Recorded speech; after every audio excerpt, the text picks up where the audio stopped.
दोस्तों, पत्नी को जितने केस करने हैं उतने केस करने दो। आज के वीडियो के अंदर मैं आपको मेरे प्रैक्टिकली अनुभव के आधार पे बताने वाला हूं कि पत्नी अगर केस करती है और उनमें अगर आपके पास में सबूत नहीं है उन केसों से बचने के लिए, तो भी आपको टेंशन लेने की जरूरत नहीं है। क्योंकि आज मैं आपको एक ऐसा फार्मूला बताने वाला हूं, ऐसा तरीका बताने वाला हूं, मात्र आप 30 दिन के अंदर उन केसों के अंदर सक्सेस हासिल कर सकते हैं। तो किस तरीके से सक्सेस हासिल कर सकते हैं और इतने टाइम कम पीरियड के अंदर आप इन केसों को अपने पक्ष के अंदर कैसे कर सकते हैं, ये पूरी जानकारी इस वीडियो के अंदर मैं आपको बताने वाला हूं। पर आपको करना क्या है, वीडियो को बिल्कुल अंत तक देखना है, तभी पूरी जानकारी समझ में आएगी। क्योंकि आपको अच्छे से पता है कभी भी आधे अधूरे वीडियो से जानकारी समझ में नहीं आती है, इसलिए पूरी जानकारी के लिए वीडियो को बिल्कुल अंत तक देखना होता है। और ये आपको अपना चैनल है, इसको अगर आप तक सब्सक्राइब नहीं करे हैं तो पहले इसको सब्सक्राइब भी कर दीजिए और साथ में बेल आइकन को भी दबा दीजिए। तो चलिए शुरू करते हैं। तो वेलकम दोस्तों, मैं हूं आपको अपने एडवोकेट जितेंद्र। दोस्तों, ये आपने देखा होगा कि पत्नी 3 तरीके के मोटे मोटे केस करती है। एक तो आईपीसी 498 का केस करती है, दूसरा डोमेस्टिक वायलेंस यानी कि डीयू का करती है, और तीसरा मेंटेनेंस यानी कि 125 सीआरपीसी का केस करती है। अब पत्नी की एक बहुत बड़ी चूक भी हो जाती है, लगभग हर एक पत्नी की तरफ से जो भी केस किए जाते हैं उनके अंदर देखने को मिलती है। पर इस चूक को हर एक कोई है जो पकड़ नहीं पाता है और यहाँ पे बिना वजह परेशान होते रहते हैं, उन केसों के अंदर स्ट्रगल करते रहते हैं। तो ये सब अब करने की जरूरत ही नहीं पड़ेगी। मैं आपको एक ऐसा फार्मूला बता दूंगा जिससे कम समय के अंदर आप उन केसों से बाहर निकल सकते हैं, वो भी बहुत ही ईजिली, बहुत ही आसान तरीके से।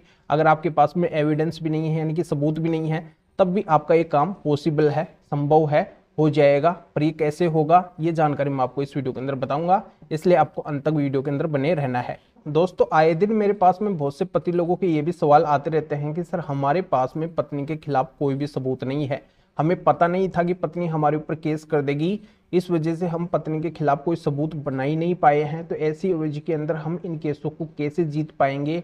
बिल्कुल आप जीत पाएंगे, यही तो मैं इस वीडियो के अंदर आपको बताने वाला हूँ।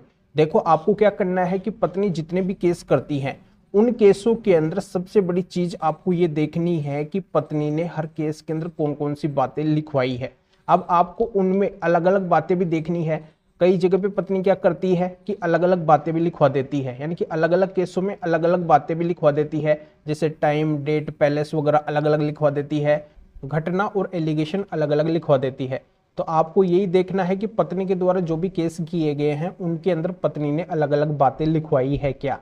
पत्नी ने जो भी झूठी बातें लिखवाई है वो अलग अलग तरीके की बातें अगर आपको मिलती है हर एक केस के अंदर, तो आपको उन अंतर को देखना है कि इस केस के अंदर तो पत्नी ने ये बात लिखवाई है, जबकि दूसरे केस के अंदर पत्नी ने ये बात लिखवाई है, और तीसरे केस के अंदर ये बात लिखवाई है। तो इनसे प्रतीत हो रहा है कि पत्नी देखो हर जगह पे झूठ बोल रही है।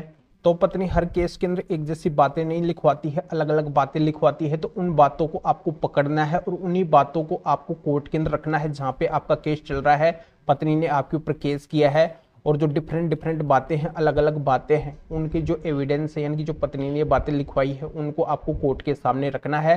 तो इसी से जाहिर हो जाएगा कि पत्नी ने झूठे केस किए हैं, इनसे प्रतीत हो रहा है कि पत्नी झूठी है। आपको और किसी भी तरीके की एविडेंस की जरूरत नहीं है, इसी तरीके से आप पत्नी के झूठ को कोर्ट के सामने लेके आ सकते हैं और सक्सेस हासिल कर सकते हैं। अब सबसे मेन बात यह आती है कि आप 30 दिन के अंदर इन केसों को कैसे खत्म करवा सकते हैं, ये कौन सा फार्मूला है। तो इसके लिए आपको हाई कोर्ट के अंदर जाना होगा। 482 सीआरपीसी में क्यूएसिंग के लिए आप एफआईआर बेस पे भी जा सकते हैं, तो चार्जशीट बेस पे भी जा सकते हैं। अगर पत्नी ने आपके ऊपर झूठा केस किया है तो इस तरीके से आप डायरेक्ट हाई कोर्ट जाके और हाई कोर्ट के सामने इन बातों को क्लियर कर सकते हैं, बता सकते हैं कि पत्नी ने अलग अलग केसों के अंदर अलग अलग बातें लिखवाई है। तो वहां से हाई कोर्ट से आपको सोल्यूशन मिल जाएगा।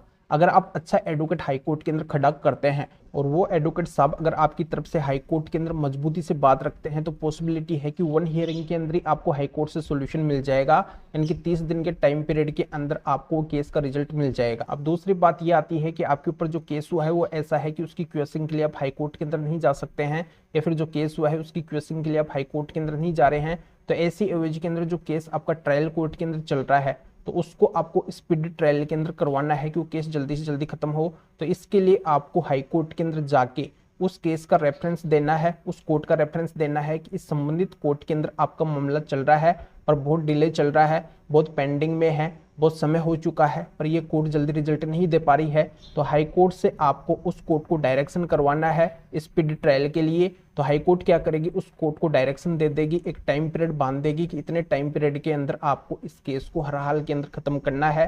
तो इस स्पीडी ट्रायल का काम आप हाई कोर्ट के अंदर जाके मात्र 30 दिन के अंदर करवा सकते हैं। तो ये जानकारी आपके अच्छे से समझ में आ गई होगी इस मैटर में या फिर और किसी भी मैटर में। अगर आपकी किसी भी तरीके की कोई भी कानूनी समस्या है, आपको लीगल एडवाइस या फिर कानूनी सलाह लेनी है, तो स्क्रीन के ऊपर मेरे व्हाट्सअप नंबर शो हो रहे हैं। इस व्हाट्सअप नंबर के ऊपर व्हाट्सअप पे मैसेज करके अपॉइंटमेंट बुक करवा के डायरेक्टली मेरे से कॉल के ऊपर बात कर सकते हैं। अपनी किसी भी तरीके की कोई भी कानूनी समस्या है तो उसका समाधान मेरे से जान सकते हैं। तो अभी आपको इस वीडियो को लाइक करना है और शेयर भी करना है जो और लोगों तक भी ये जानकारी पहुंच सके। तो वीडियो देखने के लिए आप सभी का बहुत बहुत धन्यवाद।